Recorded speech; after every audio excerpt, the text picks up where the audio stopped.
the legislative, the judiciary, and other agencies of the government. However, legal counsel reportedly offered by lawyers in the presidency had warned of the implications of not signing the budget immediately, which could mean using illegal instruments to draw money to run government operations.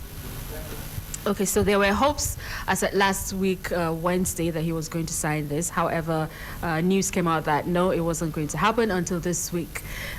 Is this a threat? I don't understand where this shutdown is coming. First of all, what is this about? If he is, unable to sign this by tomorrow. Okay, let's start from here. There is budget has a lifespan. Normally, according to fiscal year, it runs from January, December. So, and that's when budget's supposed to run. If all things being equal in normal circumstances. Yeah, because I want to say we've not been practicing that. Yeah, so, but not been practicing that. And it got worse in the last 3 years. But there was, because of these delays in submission and passage of the bill, the legislators kind of gave a room till half of the year, that's June. That's when they gave leeway to correct any other thing. If it could be passed January, perfect. But between that January and June is the kind of extended time that was constitutionally given, according to the Legislative Act, to finish everything, all the disagreements. So what he's talking about, budget shutdown, even that leverage the executive have to draw money from other extra budgetary processes will expire. There will not, any withdrawal outside that would be legitimate. Okay. It could be unconstitutional. So that's why the government or the president is raising fear about possible government shutdown.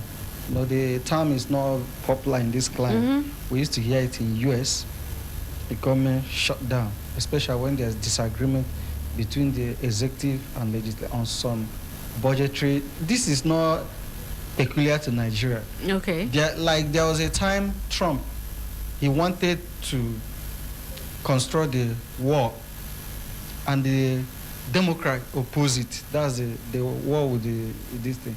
And to do that, you have to provide it in the Constitution. And who passes in the budget, annual budget, and to be approved by the Congress. And the Congress is made of both members of his party who agree with him, even those within his party who don't agree with him, and also the Democrats who don't agree with him. There may be also So when you come, there will be ding-dong affairs and delays. And that's why there's always is advised for executive to present that budget on time, so that there will be enough room to iron out all these things before the window elapses. Like in US, their their fiscal year starts from October every year.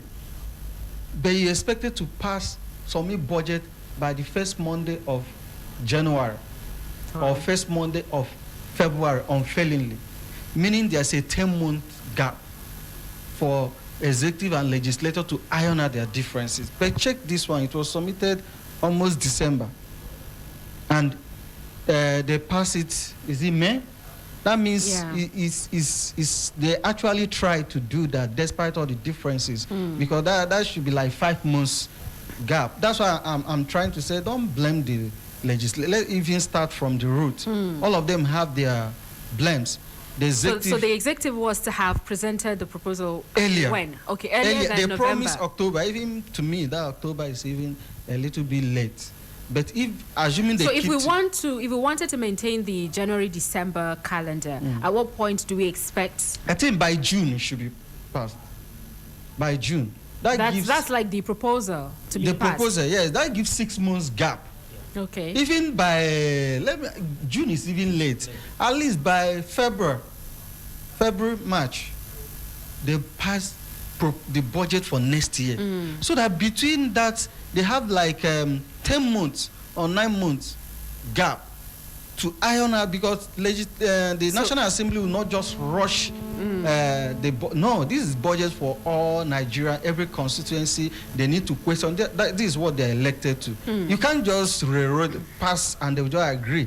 It happened all over the world. It's not a Nigerian issue. They may not agree with some project executive want to do. They will argue it out. It happened in this Dakar. What happened? Even Trump had to even tread. There's something Democrat wanted, and there's something, so they try to reach a middle ground. You provide funding for this, they provide. So it happens.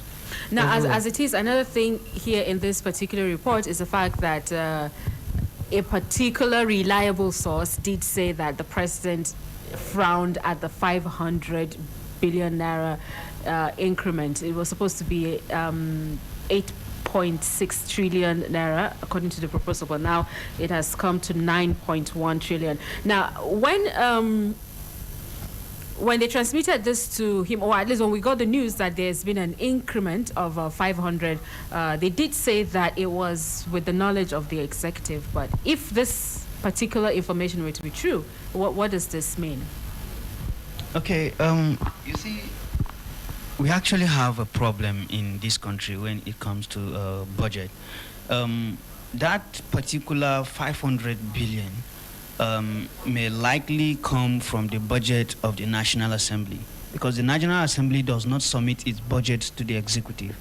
It's when the executive submit their budget to them, then they now add, subtract, and do the necessary things that they need to do. And sometimes some people call it padding. You know, but when you mention that word padding, when you mention that word padding, people tend to think it's actually a bad word. No, it's just a legislative processes. Lobbying. Yes, and all that. So I think it's not actually an issue. The president have the budget being passed by the legislators.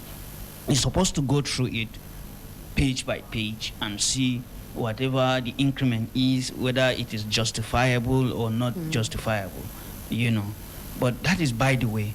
But why is it that, the question we should be asking is that, why is it that we are fond of like not putting our house together when it comes to issue of budget? It's like Nigeria is being run without an appropriate budget, because for the past 3 years, there is no fiscal year that the budget takes effect from January 1st. And in every serious country, most people, the budget... Can you try that, Mike? I think that one is off. In most of the countries, you find out that budgets are presented to the legislators with a very good time frame. Now, the legislators too, they are supposed to like go through the budget, and do some public hearings, you know, find out these monies, are they actually budgeted for reasonable things, or are they actually budgeted for things that will be meaningful to Nigeria. Now, after they finish their processes, then they send it to the executive, that is the president, for assent. But you find out that a budget will be presented to the National Assembly maybe in October, September, and you expect that budget to just be passed. It can't be passed just like that. It takes time. So what I will be advising, or what I will advise here, is that the executive should try by all means and ensure that these things are not repeated, because it's like a normal norm now. Budget don't take effect from January 1st. Find out that after the first fiscal year, they now, you know, shifted, you know, to like another year, saying that okay, this budget will run from this year to like this month of this year. And I feel that it's high time we Nigerians start to ask for accountability. It's high time for us to like, you know, ensure that things are done appropriately. There is nothing wrong for the executive to like present the 2019 budget even in this month. There is nothing wrong with that, because it gives the legislators time to go through it and ensure that they actually do their work right. But sometimes it's not even just about the budget, but it's like Nigerians are kept in the dark. Most people don't even know the projects that the government will be carrying out in that particular budget in their constituencies. And these things, sometimes they present this budget without even the input of the people who are supposed to feel the impact of this budget. So I feel that it's time we begin to ask questions. We begin to ensure that we hold this government accountable. Let everything that will be done for the interest of the masses. Let due process be followed. Okay, we'll go on a quick break at this point. Do stay with us. The program will continue shortly.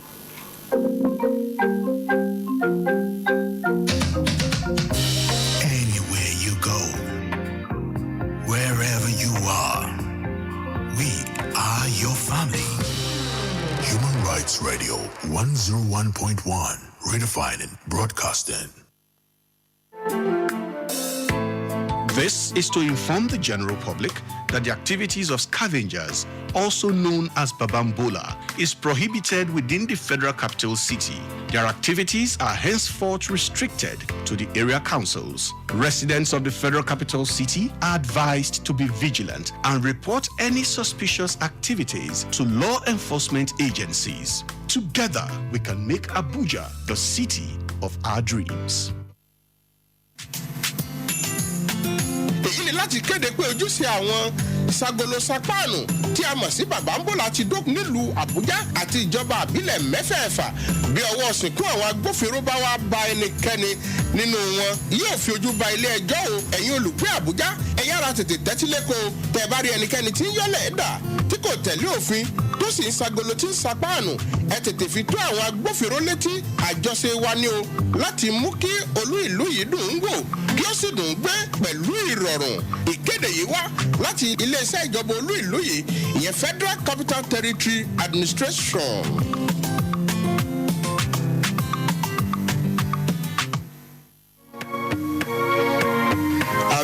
Awidna akugna aza vien kizinege tuntun aza mbatnu aya una vidankulu na kobege Babambola atela jebaje o kizine onkoyin tiyan kola ka haye abatutun kola pojun nara kansi vien ba lo mutna e kizine ozana wa sasatu vidankulu wotna aba wa api aga otata agna kizindalo mbasasaloge balaweka na zaipia da na azalaba sasalo kizine ge balawepi naja zaipia abakara na bana banwa ba tabashiba agabatata yutna wode yami etinzin na ko na ba agboa abeji I would never back me new city atutni jina pokoge Federal Capital Territory Administration.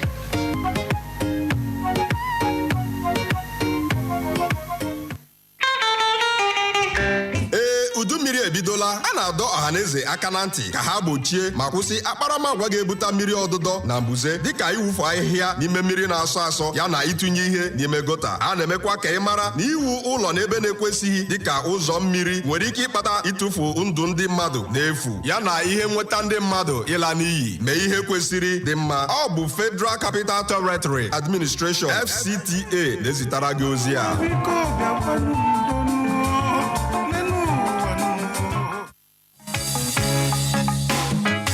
A yayin da damuna ta fara kankama, an shawarci al'umma da su guji bata muhalli wanda ke iya jawo ambaliya. Zub da shara ba kan gado shine makasudin babbar ambaliya a birnin tarayya Abuja. Saboda haka kar ku zub da sharar ku a magudanan ruwa. Bugu da ƙari, an shawarci al'umma da su kiyaye yin gine-ginen gidaje a hanyoyin ruwa wanda yin haka kan iya jawo rusan da zai laƙume rayukan al'umma da dukiyoyinsu a lokacin damuna. A koda yaushe ku kasance mai yin abin da yake daidai. Wannan sako na zo muku ne daga hukumar birnin tarayya FCTA. Wani ya samu wani yana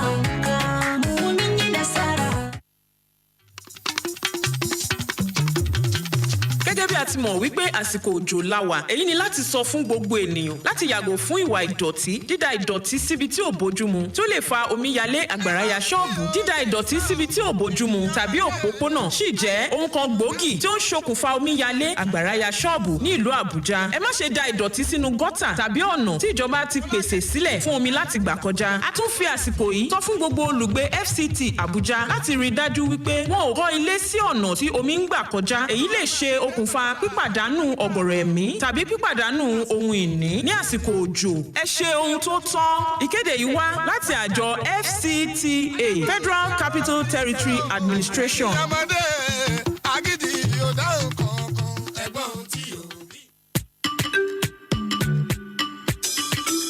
As the rainy season begins, the general public is hereby advised to avoid environmental practices that could cause flooding. Indiscriminate waste disposal has remained a major factor causing flooding in the FCT. Do not throw your garbage into gutters and drainages along waterways. Residents are also advised to avoid building houses around natural waterways, as this could also lead to loss of lives and property during the rainy season. Do the right thing. This message is from the Federal Capital Territory, FCTA.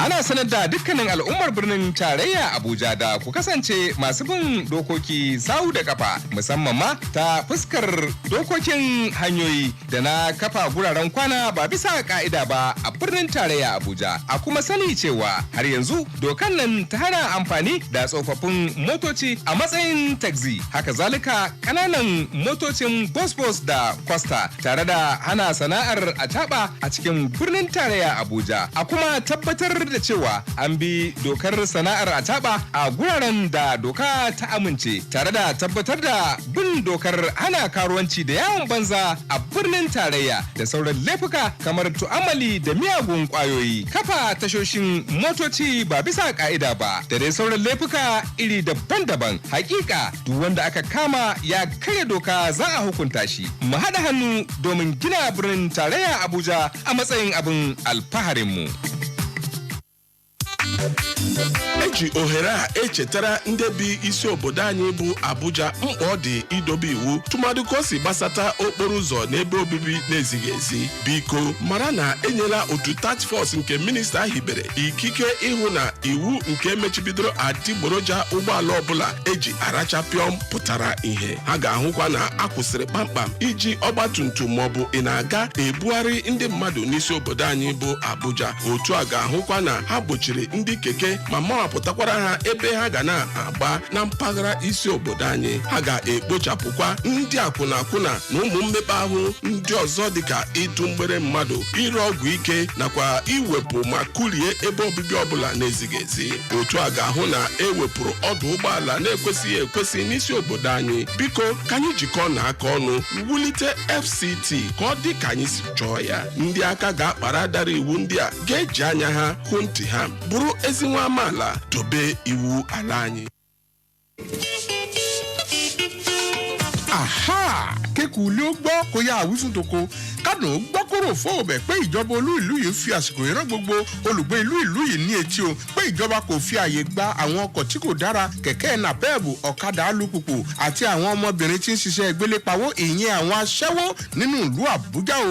Mọ́ gbàgbé pé àwọn amúnisínkù ìjọba ń bẹ láàrin ìlú, bí ọwọ́ wọn bá bà ọ́ ajẹ́pọ̀ orugi oyin nìyẹn o. Káwí fún ni ká gbọ́ ìlú yọmọ adarí hurun, ṣèbí ká sọ̀rọ̀ fún ni ká gbà ní yọmọ ẹ̀dá èèyàn. Gbọ́ ohun tí ìjọba olú ìlú yìí ń sọ fún gbogbo wa, kí ìlú Àbújá kí ó lè dùn ún wò, kí ó lè dùn ún gbé fún gbogbo wa. Dídára olú ìlú yìí àjọṣe wa ni o. Jẹ́ kí èmi àti ẹ jẹ́ olùgbé rere.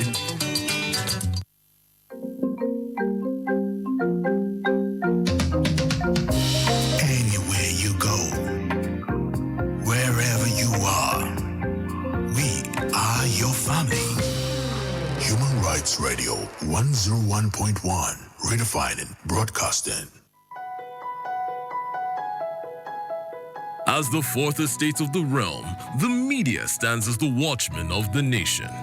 On Media Lab, we dissect the news items of the day through the men and women that bring the news to you to give you the full story. Media Lab, airing exclusively on Human Rights Radio 101.1 FM, redefining broadcasting. Human Rights Radio. Media Lab continues. It's 11:34 a.m. My name is Ruth Usman, and we go straight to the next story now.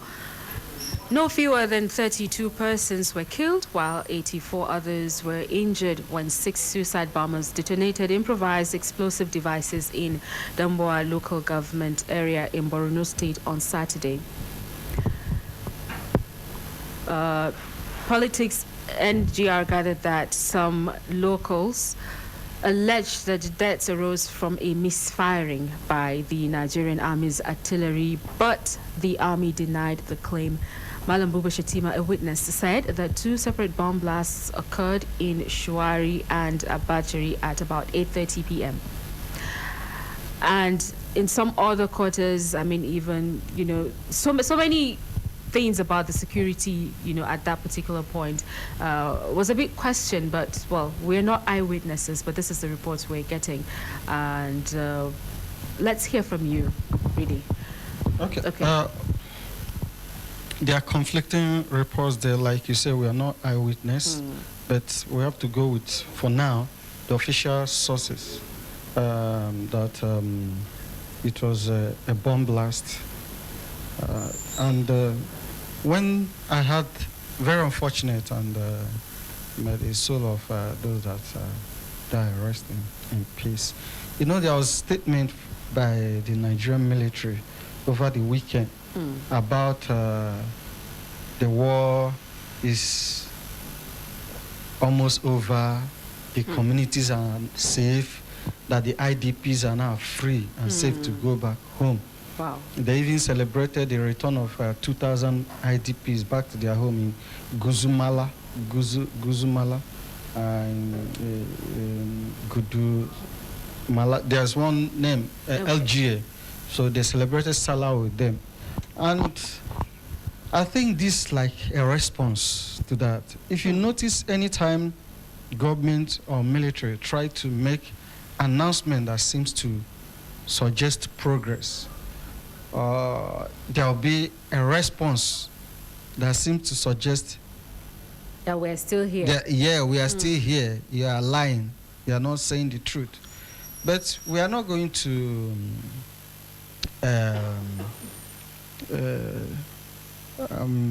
support the terrorists, but still we also have to be cautious. That's why I think journalists over there need to do their work now to find out, so that people don't go into death trap.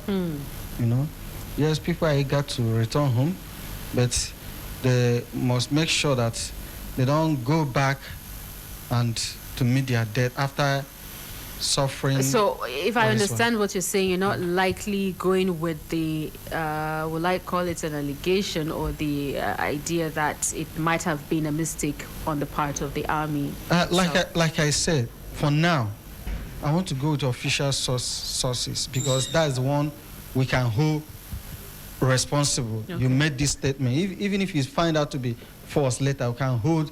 That's why official sources are always say credible. That's why people take it. But if it's allegation, you consider it. But you cannot base your judgment on that because you're not sure. Especially if you don't know the person, you can't vouch for the person, but you cannot wish it away. So you're not sure. That's what I'm saying. It's something that is still subject. There should be further investigation. It calls for investigation. Like when the Iran air mashup happened, attack at the IDP, the military had their own version.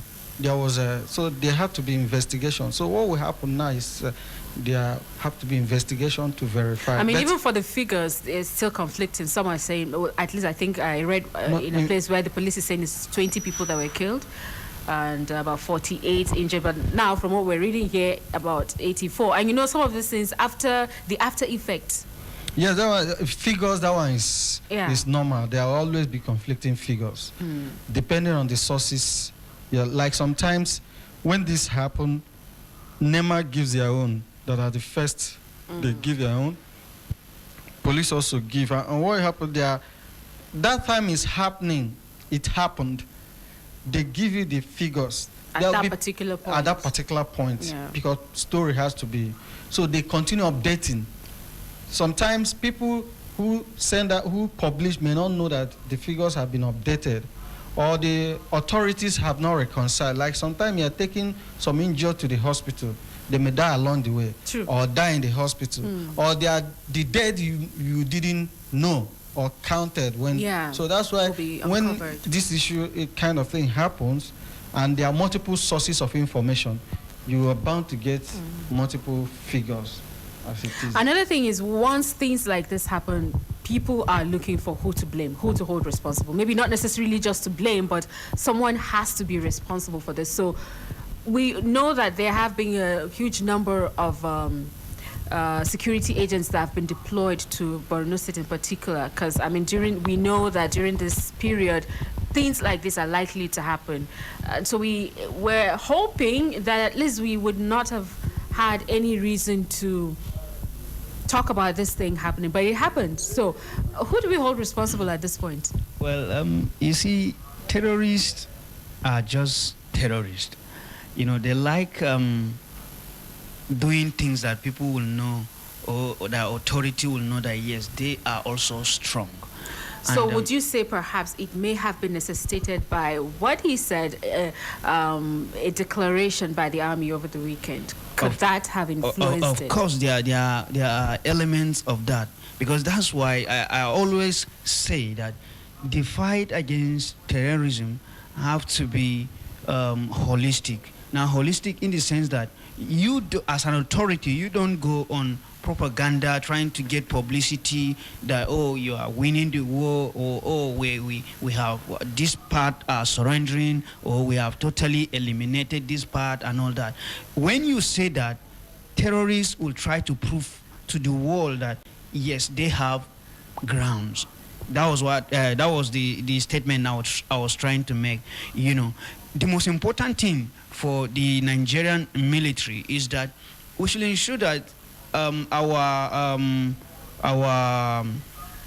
intelligence system is working very well. Yes, you may be winning the war, the physical war, because these terrorists, they have different commands and commanders. Just like the way in the military you have different segments, they also have such segments. They have people who call their own cells. Cells, yes. They have different cells where, you know, they send people to go and kill themselves, you know, as suicide bombers. They have they have spies, those who will know that, oh, on so date, so number of people are gathering here.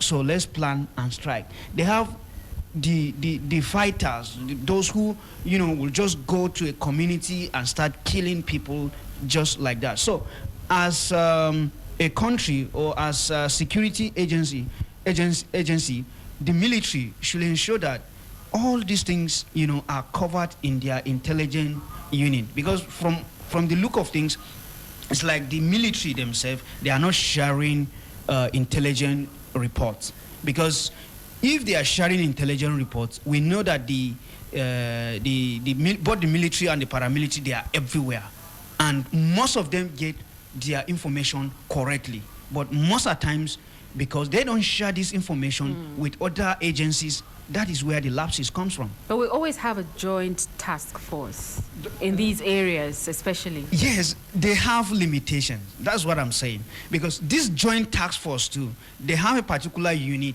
they are reporting to. And if that unit is not receiving other reports from other security agencies, you see there will be problem. So for us to, you know, the truth is that to eliminate terrorists, it takes time. And it's not just about guns alone. These people, most of them have been indoctrinated. Now, how will you, you know, actually win this war? Is by, you know, involving some strategies, a lot of strategies. I'm not a security expert, but I know that if other means could be, you know, explode, not just about, yes, not just about fighting the war, yes, you have identified a set of people who are fighting the state. yes, go after them. But the same people too, they have informants. The same people, they have sponsors. The same people, they have intelligence unit. You understand? So how can we, as a nation, make sure that we unravel this kind of people? It takes the government and the security agency serious effort. We should not be quick at announcing our plans.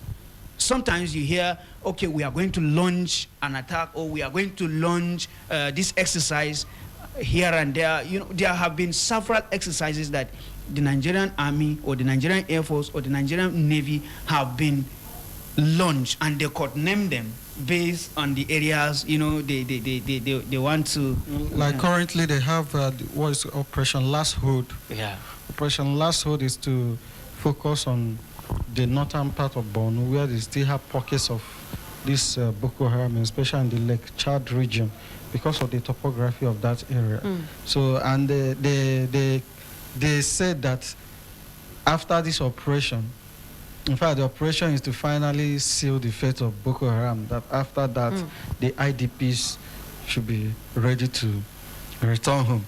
In fact, they started, before even the operation is to even officially kickstart, they started implementing that.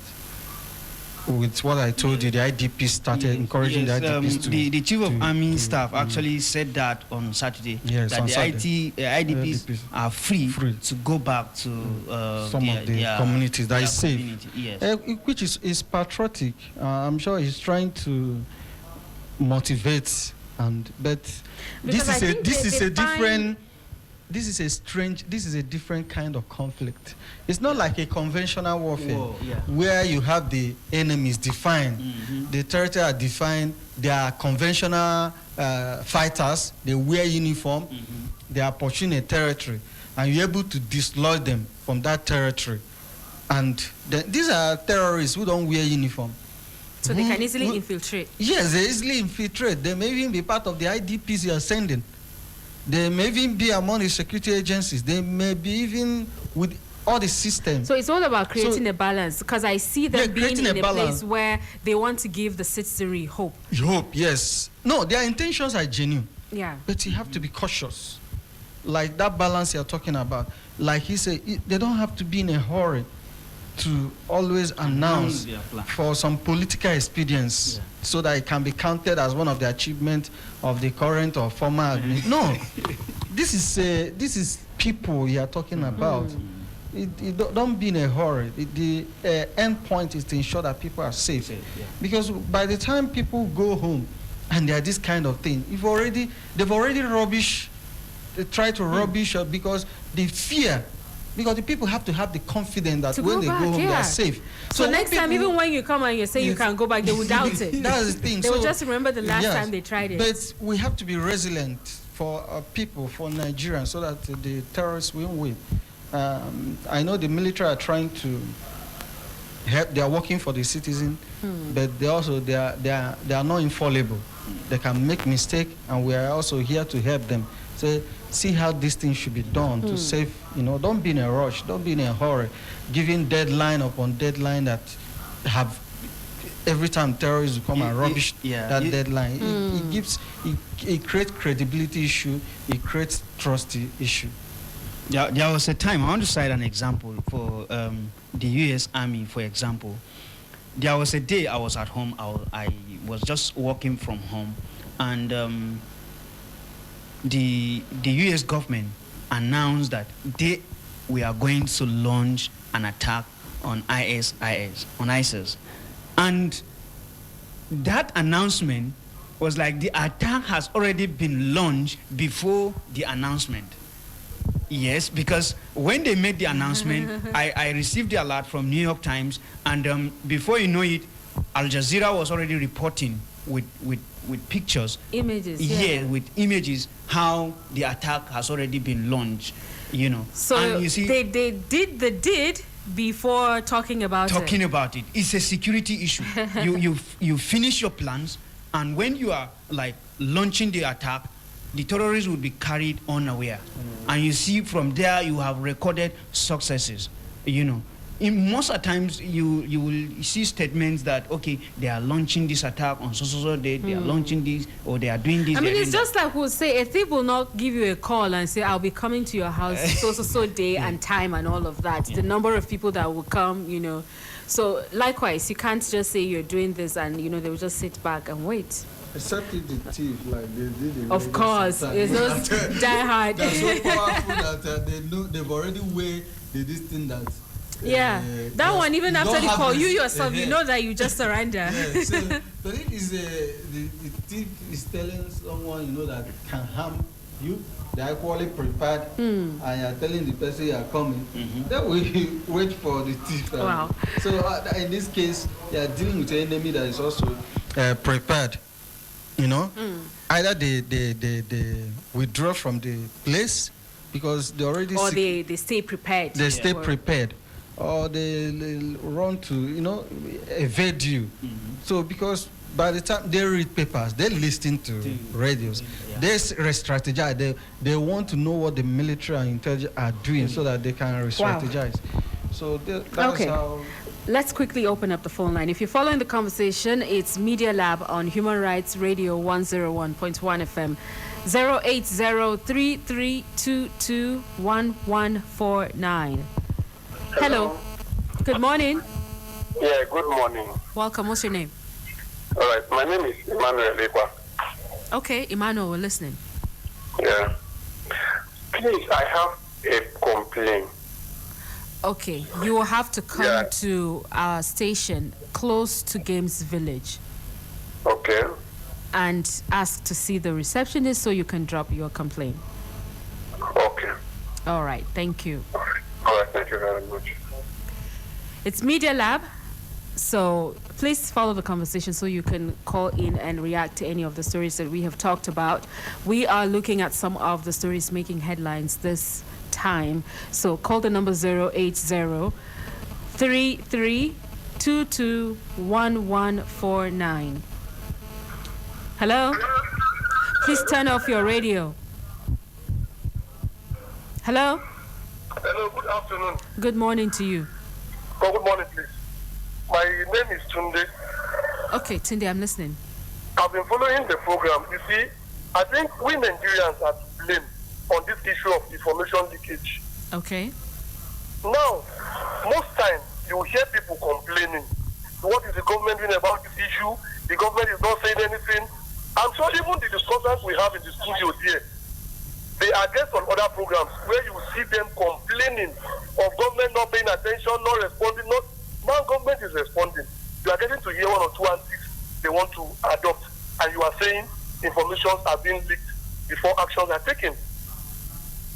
Now, what are we supposed to do? A lot of complaints. Government is not doing this. Government is not carrying us along. Now government is talking through the army spokesperson and other people. Still, we are saying information are leaked. So, okay, I get you. So what do you think should be done? What I think we should do is allow the military do their work. Enough of all these politics with these issues going on. People play with people's life just because of election, because they want to be in power. And you know, Nigerians are so easily cajoled with little information. This, that. Well, I didn't blame them. It's because of the politicians themselves too. They've taken education away from people. So what do you expect? People kept on clamoring and asking for information that's supposed to be classified. All right. Thank you so much for your contribution. Thank you very much. 08033221149. So Nigerians may be asking for information, but like he said, classified. Shouldn't the security agencies know which informations are classified and whether or not, you know, we're crying, shouting, tell us what's going on? I don't think that should push them to divulge any of such information. I wanted to even say before, when you hear military announcing operation before commencing, is when they want to go into a built-up. When you watch, listen to this thing, maybe they want to attack or retake a built-up settlement like town, where civilians will be caught up in crossfire. They announce it and give some safety measures and what to do. Okay. That one is this thing. But when it's not a kind of a specialized operation, most times and for what people want is information of achievement, not information about security of plan you want to do. Is if you have already achieved and labor. So that's what people want to know. All right. Let's just take that. We don't have so much time anymore. Let's see if we can get one more call. Like you said, it's achievement and not to tell us, okay, these are the strategies that we'll be employing. Hello? Hello? Hello. Good afternoon. Good morning. Welcome to Media Lab. What's your name? My name is Yakubu Adams. I'm calling from Loboko Mine in Ipabi State. Oh, okay. Please go ahead quickly. The issue of this insecurity, I think the problem is from the security agencies. They don't cooperate with one another because the military, they want to claim that they are the one performing well, while the police, they want to claim that they are the one performing well. Let them join hands together and move this country forward and fight for the country. That's what I want to contribute. All right. Thank you very much for your contribution. Okay, that's much we can take on the calls this morning. Many thanks to Senator Iregbu from This Day newspaper and to Iswa Sunday, who is also from Leadership newspaper. Thank you. Thanks for being here, and thanks to those who called in. Tomorrow we'll make a return in the same 11 o'clock hour where we're going to bring you another edition of Media Lab right here on Human Rights Radio. My name is Ruth Usman. Do stay with us. The news will be coming up at 12 noon.